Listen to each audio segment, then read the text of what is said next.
Hi guys, ಎಲ್ರಿಗೂ welcome back to my YouTube channel. ನಾವಿವತ್ತು ಸ್ವಲ್ಪ ಮನೆಗೆ ಗ್ರಾಸರೀಸ್ಗಳೆಲ್ಲ ಖಾಲಿ ಆಗಿದ್ವು. ಗ್ರಾಸರೀಸ್ಗಳನ್ನೆಲ್ಲ ತರಬೇಕಂತ ಡಿಮಾರ್ಟ್ಗೆ ಹೊರಟಿದ್ದೇವೆ. ಸೊ ಇಲ್ಲಿ ರೆಡಿ ಆಗ್ತಾ ಇದ್ದೀನಿ ಹೋಗಬೇಕಂತ.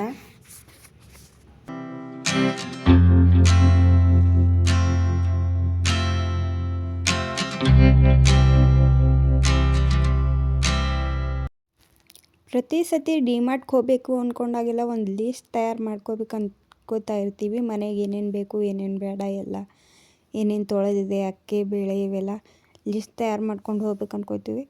ಅಂದ್ರೂ ಹಾಗೆ ಹೋಗಿಬಿಡ್ತೀವಿ.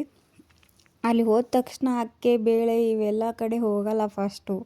ಈಗ ನಮಗೆ ಏನೇನು ನ್ಯೂ ಕಲೆಕ್ಷನ್ ಏನೇನು ಬಂದಿದೆ ಆ ಕಡೆ ನೋಡೋಕೆ ಹೋಗ್ಬಿಡ್ತೀವಿ.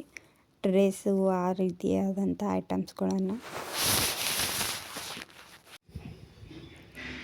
ಇಲ್ಲಿ ನಾನು ಮನೆಗೆ ಏನೆಲ್ಲ ತೊಗೊಂಡೆ ಅಂತ ತೋರಿಸ್ತಾ ಇದ್ದೀನಿ.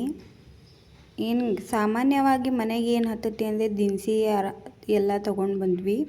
ಹಾಗೆ ಈ ಕ್ಯಾಪ್ ನಂಗೆ ತುಂಬ ಇಷ್ಟ ಆಗಿತ್ತು ಅಂತ ಅದನ್ನು ತೊಗೊಂಡು ಹಾಕೊಂಡು ತೋರಿಸ್ತಾ ಇದ್ದೀನಿ ಇಲ್ಲಿ.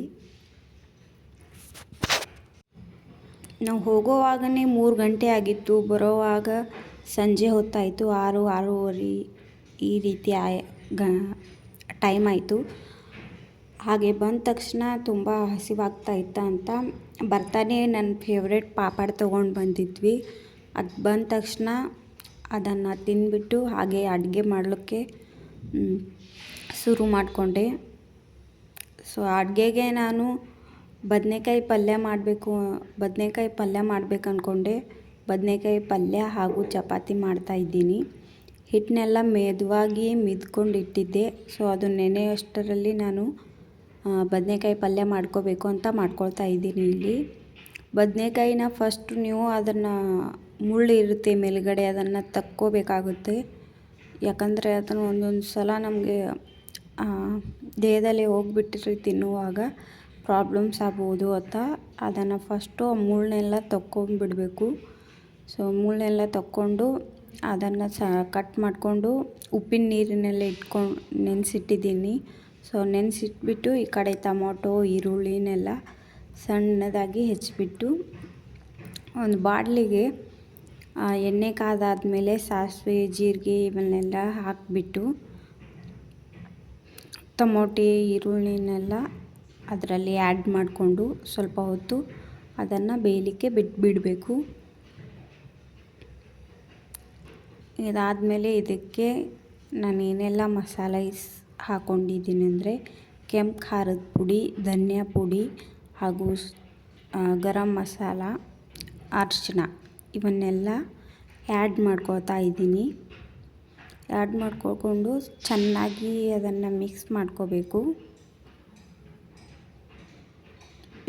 ಮಿಕ್ಸ್ ಮಾಡ್ಕೊಂಡಾದಮೇಲೆ ಇದಕ್ಕೆ ಬದನೆಕಾಯಿನ ನೆನೆಸಿಟ್ಟಿರ್ತೀವಲ್ಲ ಅದನ್ನು ಆ್ಯಡ್ ಮಾಡಿಕೊಂಡು ಚೆನ್ನಾಗಿ ಮಿಕ್ಸ್ ಮಾಡಿಕೊಂಡು ಅದಕ್ಕೆ ಸ್ವಲ್ಪ ಉಪ್ಪನ್ನು ಹಾಕಬೇಕು.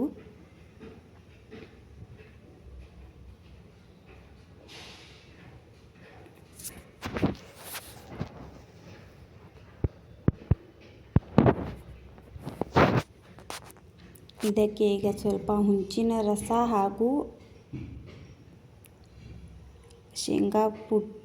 ಶೇಂಗಾದ ಪುಡಿ ಹಾಕಿಬಿಟ್ಟು ಕಲಿಸ್ಬಿಟ್ರೆ ಬದನೆಕಾಯಿ ಪಲ್ಯ ರೆಡಿನೇ ಆಗಿಬಿಡುತ್ತೆ.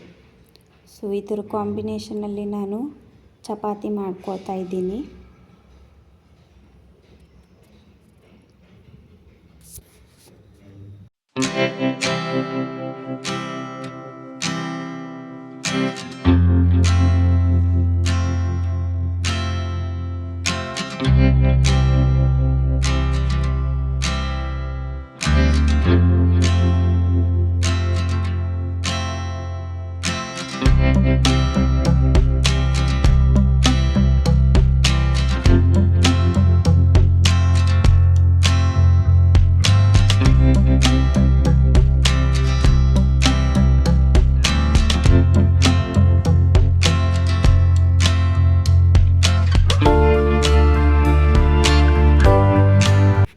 ಚಪಾತಿ ಎಲ್ಲ ಮಾಡ್ಕೊಂಡಾದ್ಮೇಲೆ ಎಲ್ಲ ಕ್ಲೀನ್ ಅದು ಮಾಡ್ಕೊಂಡು ಊಟ ಅದು ಮಾಡಿದೆ.